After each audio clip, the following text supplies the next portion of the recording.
Wallace is in Washington talking to the Americans about the nuclear threat from Russia in Ukraine. How credible, how real is that threat?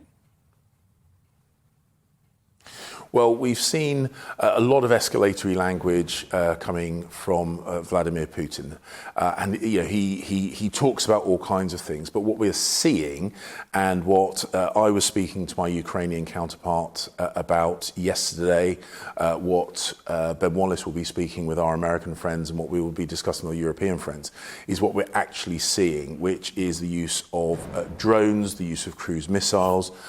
We've already made the commitment to give the Ukrainian armed forces AMRAAM air-to-air missiles to defend against cruise missiles, and we're looking at what more we can do to defend against those drones.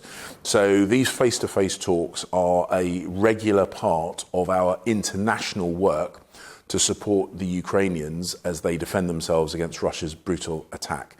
And as I say, Putin talks about a lot of stuff, but what he's actually doing is a very cynical attack on civilian infrastructure and civilian targets, which is unacceptable, and we're looking at ways of responding to that.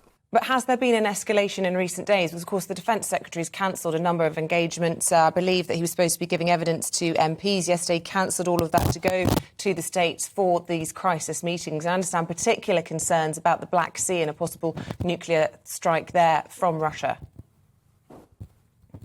Well, as I say, what we are responding to is what we are actually seeing, which is an increase in cruise missile attacks against civilian targets, an increase in drone attacks on civilian targets by Russia. So, as I say, Putin talks about lots of stuff. He uses escalatory language, but what we are responding to is what we are actually seeing. So when I exchanged messages with my Ukrainian counterpart, the thing that was in the forefront of his mind was the drone attacks hitting the city in which he lived and the civilians in Ukraine. That's what we have to deal with now. Of course, we always talk about a wide range of threats, as you would imagine. That is the normal way that we coordinate our support on the international stage. And of course, some of those conversations have to be done face to face for security reasons. But we are responding to the threats that we're actually seeing.